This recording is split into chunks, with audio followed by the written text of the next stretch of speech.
Hey there, hello everyone, and welcome to the next video.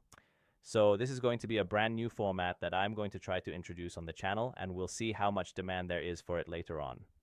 Let's get started with today's subject, which is none other than the highly anticipated Silent Hill 2 remake. Now, I'm actually recording this whole thing in 4K 60 frames per second, so if you can, it's definitely worth watching it that way.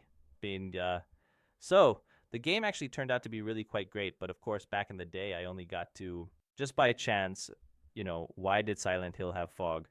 I've mentioned this a few times before, but I'm happy to explain it again. It's because back in the day, the hardware couldn't render the draw distance that they had envisioned for Silent Hill in 2001. They wanted to model the whole city one to one so that it would be right in front of your eyes. But if they had done that, the houses would have just popped up in the background as you move forward, so the city would have been built up like that. The whole thing would have just popped in instantly. So, what exactly did they do? Well, because of this technical limitation, they put in a fog, a really thick and heavy fog, which eventually became a core part of the game itself.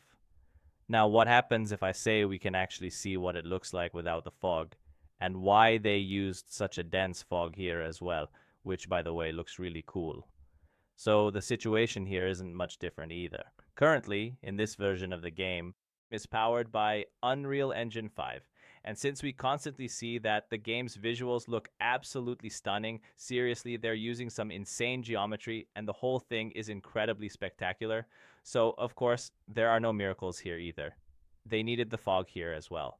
That's because, just like before, the entire game is divided into smaller regions, which, if you pay attention while playing, you'll notice that as you move around, the game sometimes stutters.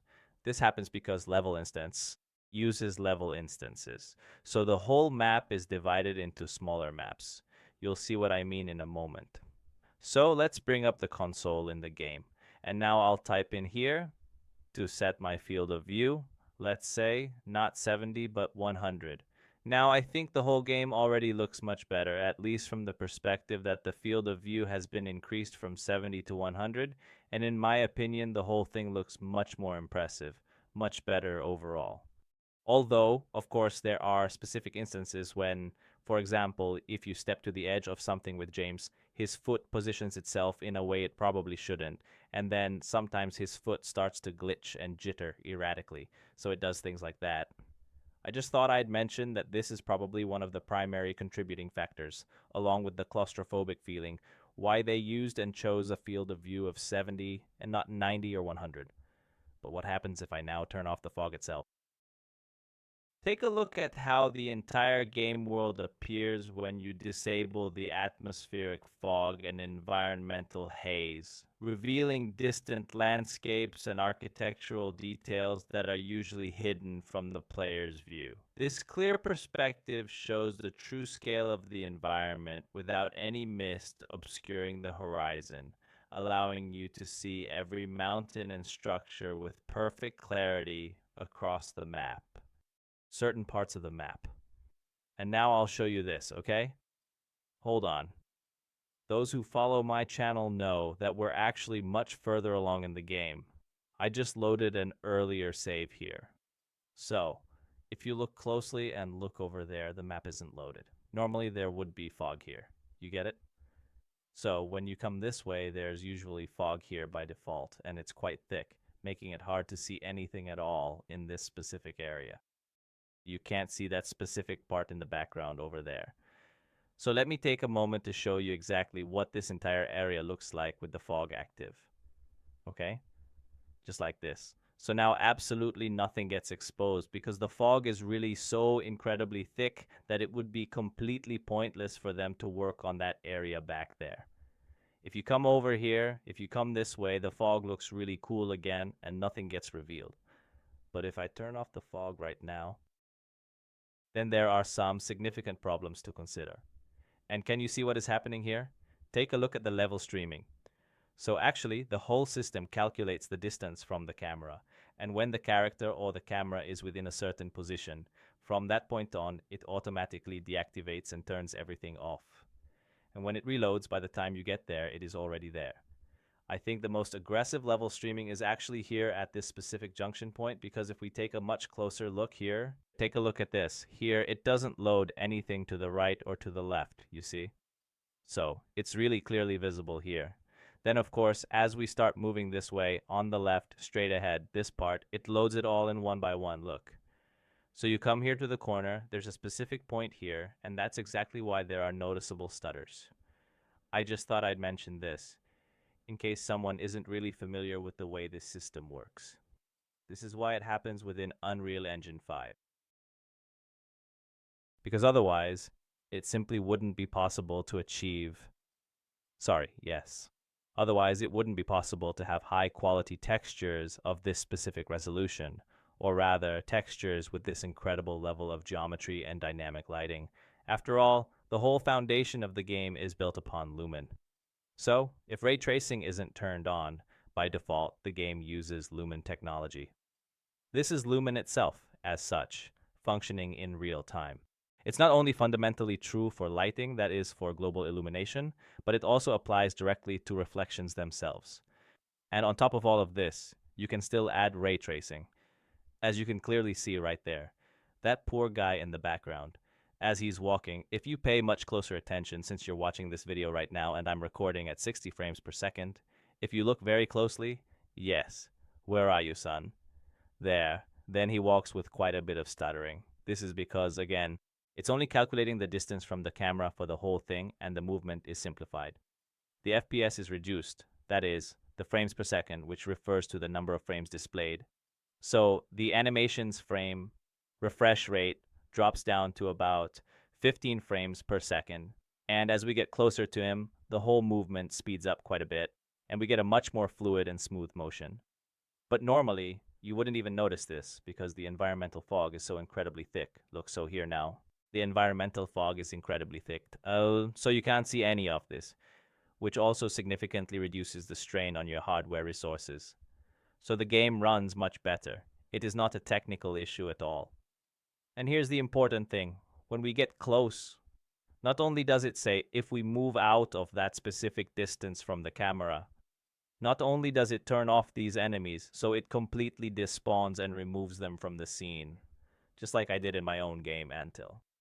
In my game called The Thing That Happened, it also completely deactivates and disables the enemies in the exact same way. But likewise, when you enter that specific trigger point, it activates and basically instantly generates the entire encounter right in front of you.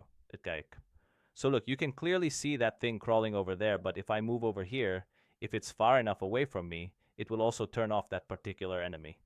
So for example, if you look, I start moving this way, and now there's absolutely nothing remaining in the area in front of me. Not a single enemy. And you walk into a trigger point where it detects you, and then it starts spawning the enemies somewhere. Watch. So it's completely random. Aha. There. It just appeared. Not only did it spawn that part of the map, but it also spawned the enemy. Now, I think it's separated. So first, it spawns the enemy separately, and it also spawns the map part separately. It just happened that when it spawned the next part of the map in the background. So there. In that specific part, so then the machine also spawned the enemy right there, which is actually pretty cool to see. But I think most likely this whole thing is handled separately in the code. By the way, what's really crazy is, notice right there too, it immediately spawned the enemy as soon as we got close to it. So what is really wild about this is that, although yes, it helps a lot in this game that the fog is set up and things like that, I would certainly add, though, that if the developers had worked on this just a little bit more, then even in this current form, obviously, assuming that the map sections were loaded properly, even without the thick fog, it would still look incredibly impressive. So this also clearly shows just how many intricate details are hidden deep within the game. It's really quite amazing. You actually see only a quarter as much as you do right now. So just look here and look here once again. It is truly a remarkable sight to behold. I'll show you. The draw distance in the game is exactly this limited amount. So this is what you see, or actually even less than that. Because under normal circumstances in the game, this is what you see. This is the original native version, the standard default one. And let me show you again here. if you adjust the FOV, which I personally think is significantly more immersive in this specific way, and if you turn off the atmospheric fog, which doesn't actually make the game better in any way. But as you can clearly see right here, this works perfectly fine. This is exactly what it looks like in practice. If you take a moment to pay much closer attention throughout the sequence, you'll notice that a lot of these things aren't really hidden at all. The buildings are actually fully detailed and rendered just as they should be. The other specific thing I wanted to check is what happens if I uncap the camera, so to speak, to see how a certain part of the map is designed. You can see quite clearly that this is just a skybox, a very simple, basic skybox. The game itself works like this. And here, as you can see, it doesn't load in. So it becomes clear that the game doesn't calculate distance from the camera, but from the character. And for the character, so just look at how seamless this scene is, right? Like, wow. But then if you turn the camera this way, there's nothing there. This is, as I said, a kind of behind-the-scenes look, but it really shows how it works. You can see that it's rendered on a separate layer, onto the asphalt itself, which is actually an interesting solution, because I don't want to sound like a complete know-it-all, even though I work with Unreal Engine a lot, like really a lot. But I think, not that they could have saved a ton of resources, but it would have improved performance at least a bit if, for example, this specific decal was applied directly to the asphalt, not as a separate layer, but actually baked into the asphalt's texture. Then the overall rendering process. Another interesting thing is that here it handles this as a single unit, or rather, sorry. So right here, you'll be able to go into the Woodside apartments. And it's interesting that it only activates this event when you have the key. And when you insert the key here, that's when it loads that part of the map, right as you enter the apartment. Until then, obviously, it's completely empty, which is actually quite interesting. So let's move on. So here you can clearly see exactly how it loads all of this with the camera. Or wait, let me carefully break this open and take a look inside. I really want to show you something else. Actually, two very specific and interesting things. First, if I leave the environmental fog turned on, so right now we couldn't actually go in here. So if I turn on the fog effect now, which I think might be quite interesting for you to see, and I unlock the camera movement, then I'll show you. Just take a moment to look right here. So the placement of the fog is quite interesting. Basically, it looks like this. You see, it's actually made inside a cube. The fog is set up specifically within that cube. That's exactly how it's created. I didn't think it would be like this. I initially thought it was just a normal fog. Well, not exactly normal, obviously not real fog, but something like a layer over the game. So it's really a complex volumetric fog, but we're not talking about regular fog here. Rather, it's how it fills the space. But rather than a standard setup, they have actually gone ahead and put the entire thing inside of a large cube, which is quite strange to see, but it is also quite interesting at the same time. Just to provide you with a little bit of a fun fact here, so the fog effect isn't just applied across the entire map in a uniform way, but instead it remains stationary. That is to say, for every single loaded level within the game. So, each individual level that is being streamed in, there is an extra fog layer attached to each one, which is actually quite a strange phenomenon to observe. So now, if I slowly move the camera back over here, and we head further in this direction, and it begins to load the next map or section of the world. Because of the thick fog, you won't notice anything at all from the whole transition, since that's exactly how it's all been carefully designed. In reality, on the next map or section, we're going to, let's say right here, I don't know, maybe right here. We'll try to explore it. We really need to stop so that they don't want to kill us. Now, looking closely at the way we are right now, it has extended the circle once again, but you can clearly see it is still all contained inside this kind of rectangular box. So now it has activated the circle in a completely different way than it did before, you see, and once again it remains strictly within this kind of box. So if I now just go ahead and come back here to this exact spot and finally turn it off. And if I gradually pull the camera further back like this, you can clearly see that now it covers a significantly more expansive and wider area. So now it extensively covers a much bigger part of the environment, and the overall size of the fog has also increased accordingly. By the way, it is incredibly interesting and really cool how the map is built and how they solved it. I think it is actually absolutely remarkable and visually stunning from an artistic perspective. And it's quite interesting to observe here too, that as we slowly come this way, so we're actually standing right there, there's the guy, and here's Sutherland. But already, I don't want to spoil anything just yet, but we'll eventually be able to go inside this building, right into this record store. And the interior of the record store is also placed on a completely separate level instance, which is very interesting to see. So even the interiors are separated out additionally for organization, which by the way makes a lot of sense for this workflow. This is necessary because otherwise it would eat up even more of the computer's limited processing resources. So when I head specifically this way, then bam, aha, that is exactly where the level instance loaded at the building. So what are you doing here? Yeah, so the level instance has already fully loaded here, and now you can finally go into this music store right into this building. Right. No life support? Well, whatever happens, happens. You simply cannot go through here, of course, because this location is already the absolute outer boundary of the entire playable map. So right here, you are basically leaving the known world behind. There is absolutely nothing at all existing beyond this specific point. And that is truly all there is to see. That is it. Yeah. And now, something else that might be quite interesting for you, something special that I would really like to show you right now, is none other than a very unique feature that lies just ahead.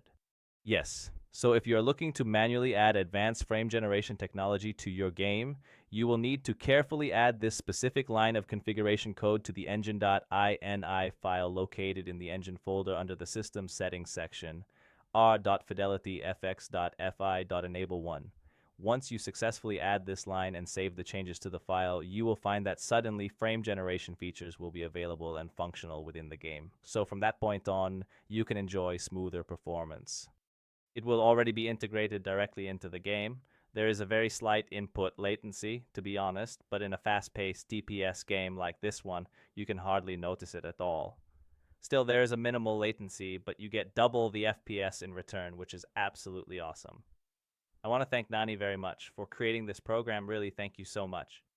I truly hope you guys enjoyed this video and found the content interesting. If you want to see more videos like this or something similar that goes kind of out of bounds, then please let me know. If you want to see how the maps are meticulously built in certain games, then definitely leave a like, subscribe if you haven't already, and we'll see each other soon in the next video. Have a truly wonderful day, everyone. Bye.